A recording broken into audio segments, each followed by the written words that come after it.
Well, welcome to Tips, Tricks, and Techniques, how to get the most out of your trail camera. This is the first video in a 5-video series. Each week we're going to be diving into a different topic, hopefully learning something and applying it to our trail camming to make a better experience and to get the most out of our trail cameras. The series is definitely going to be geared towards the beginner, but you experts out there, you're not off the hook that easy. I would love if you would share some of your expertise.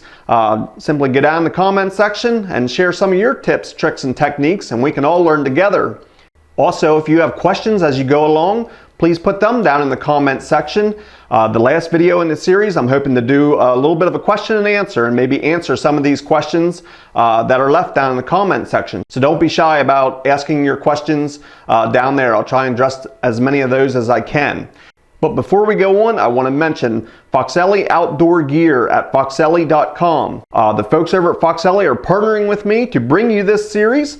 I want to give them a big thank you. I'm going to be using Foxelli trail cameras exclusively in this series. I'm going to be using them for demonstration purposes, and the sample footage will all have come from Foxelli trail cameras.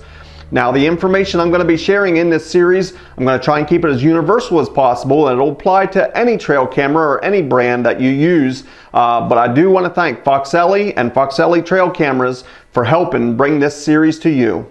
A link to Foxelli's website will be down in the description. You can check that out. And if you are in the market for trail cameras, Foxelli is offering a big discount on their trail cameras. Stick around to the end of the video and I will be offering a discount code to save on Foxelli trail cameras at Foxelli.com.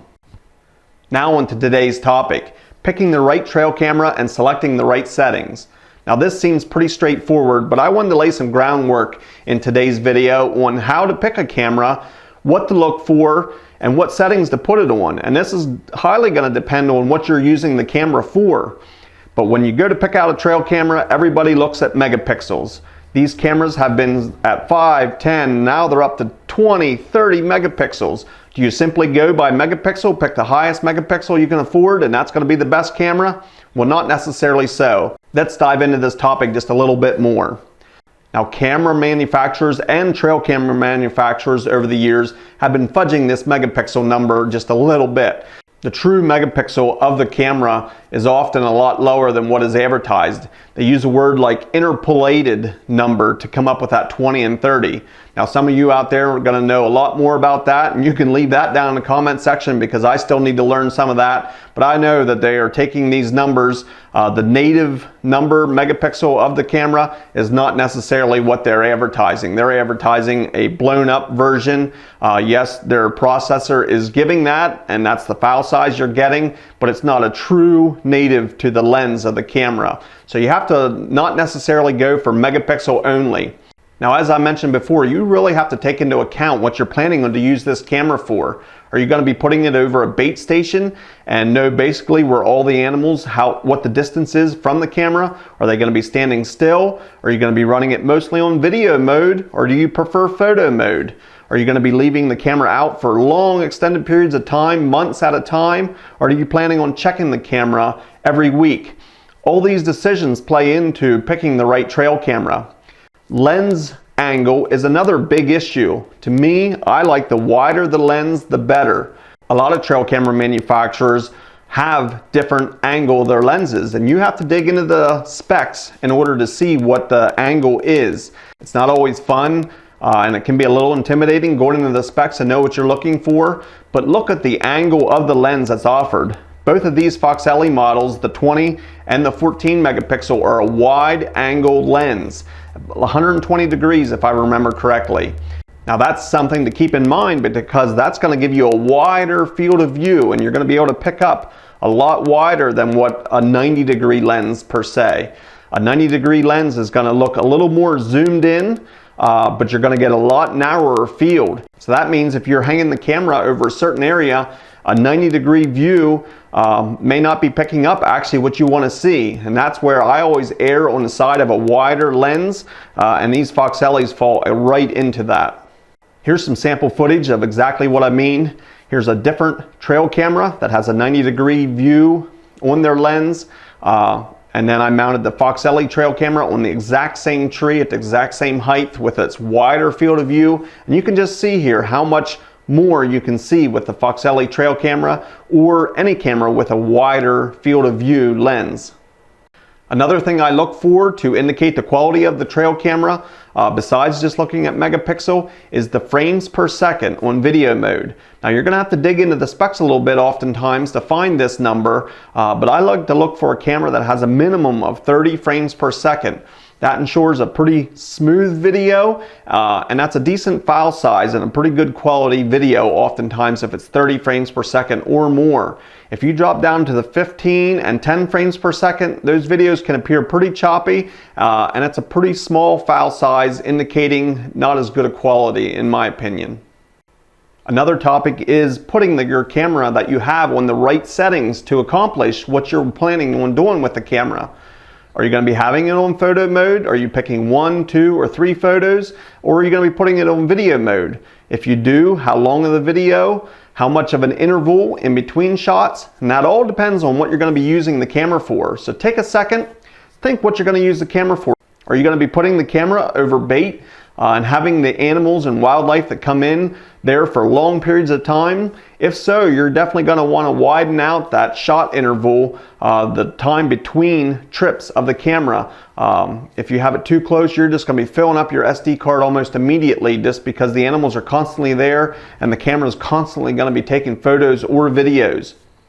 Now on the other hand, if you're using the camera maybe for security and you're going to be putting it on video mode, Foxelli offers up to 10-minute videos, and that can be very useful to set that video length to very long in security situations.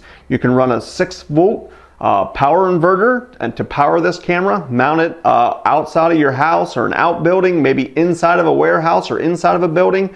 The camera is a great option for that, and a long video mode will be exactly what you want in that instance. If you're going to be leaving the camera for a long period of time, maybe scouting a new area, and you aren't going to come back for another month or two, you're probably going to put it on picture mode. That's going to preserve your SD length and your batteries. It's going to help ensure that the camera is going to work that entire time you're gone for several months maybe. If you're planning on checking the camera every day or every week, you can put it on different settings. You can get a lot more photos and videos because you know your SD card isn't going to fill up and you're going to be checking the battery level and you're just going to be coming every few days. You're definitely going to be putting your camera on different settings at that point. Some camera manufacturers, and including Foxelli, are now giving you the option to adjust your sensitivity on your PIR sensor. Now your PIR sensor is what's telling the camera to activate when an animal or a person walks in front of the trail camera. You can choose that sensitivity now on 3 different settings, low, medium, and high with Foxelli cameras.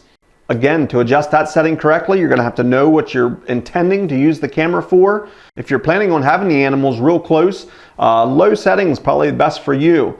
Now, if you're going to be using it indoors where there's not going to be any other motion from the wind or leaves falling or branches waving, high setting is probably what you're going to want to use it for. Maybe even security, you'll use it for high. I oftentimes run my trail cameras on medium. Obviously, that's a good mix of sensitivity, not too sensitive that every single blowing leaf's going to set your camera off and get a lot of false triggers, but yet sensitive enough that it captures virtually any animal or person that walks in front of the trail camera. So your PIR sensitivity can be adjusted. Pick what you want and what's going to suit you best. While mentioning those PIR sensors, it is good to keep in mind always what's in front of your trail camera when you are mounting it. If you do have branches or leaves or something moving in front of the trail camera and it's not your intended target, you are going to get false triggers. You're going to be highly disappointed. You're going to check your camera. It's going to have hundreds of pictures on it and you're so excited to see what it is, and it's just of a blowing branch that you didn't see. So keep in mind, keep your area clear. You might have to trim some grass in front of it if you have the camera mounted relatively low. And different times of the year is different because of foliages and changing environment around you, that you might have to keep that in mind and adjust accordingly throughout the year. Well, there's tons more settings that we can get into, and I'm not going to go through the entire menu of this. As a reminder, I have reviewed both of these trail cameras. I'll have links to those down in the description for the full review and an unboxing of this specific trail cameras. Check them out. We're not going to bore you with any more of that today. And actually next week, we're going to be getting out of the so-called classroom here. We're going to be getting out into the woods, and we're going to be exploring a different topic, how to keep your trail cameras safe. Don't want them to be stolen. We're going to be discussing that in depth next week. So I appreciate you tuning in today. Hope you learned something. If you have questions or comment, please leave them down below. Don't forget to check out Foxelli.com. They offer a ton of different gear, outdoor equipment, not just trail cameras. But if you are interested in trail cameras, check them out on their website at Foxelli.com. You can receive a 30% off discount code. Simply enter HuntingFarmer in the discount code at Foxelli.com and you will receive 30% off of their trail cameras. Now this is a limited time offer and it's only good one use per person. So take advantage of this offer and save money. So again, I want to thank you for tuning in, and please check back next week for the second video of tips, tricks, and techniques how to get the most out of your trail camera.